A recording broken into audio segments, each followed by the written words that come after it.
राह पर राम विजयराज है।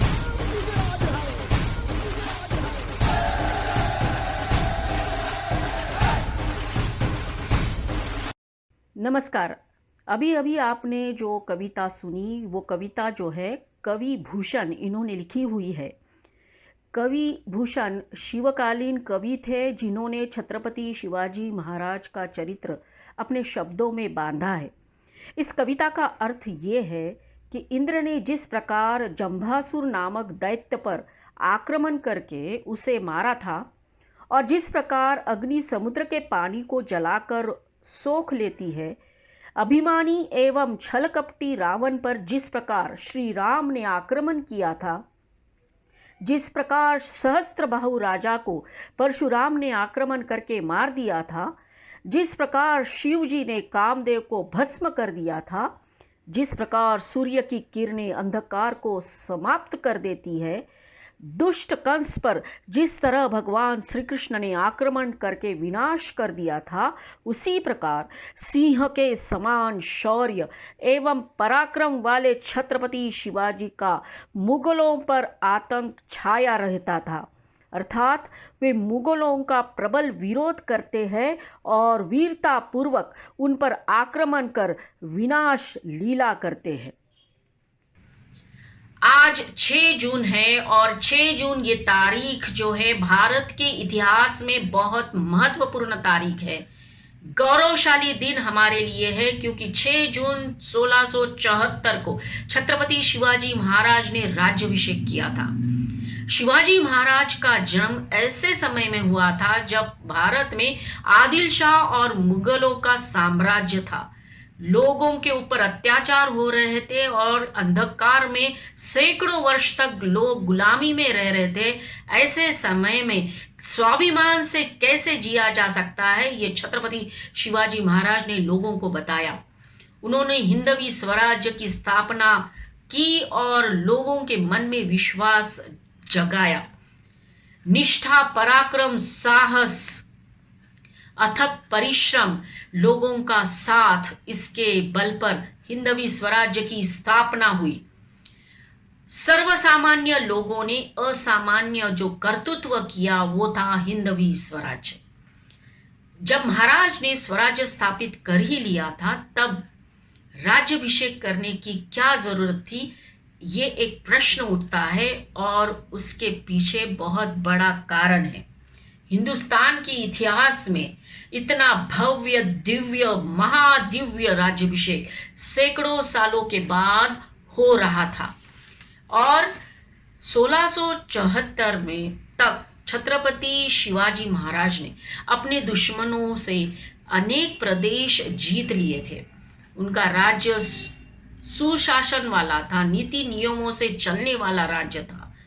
फिर भी राज्याभिषेक करना जरूरी था, राज्याभिषेक होना चाहिए, ऐसी सबकी इच्छा थी, सबके मन में वो विचार था और राज्याभिषेक हुआ।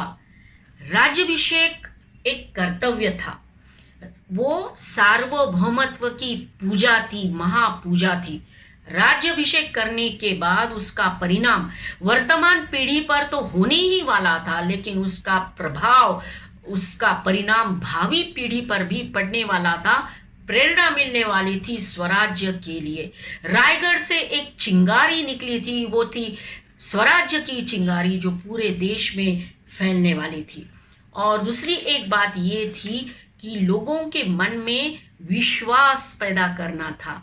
हमारा एक त्राता है, हमारा एक संरक्षण करता है, हमारा एक छत्र है, हमारा एक छत्रपति है और हमारा भी तख्त है, हमारा हिंदवी स्वराज्य है। ये विचार, ये विश्वास लोगों के मन में पैदा करना था और इसीलिए राज्याभिषेक करने का विचार महाराज ने किया और राज्याभिषेक हुआ। अब दूसरी बात यह है कि 6 जून ये तारीख महाराज ने क्यों चुनी।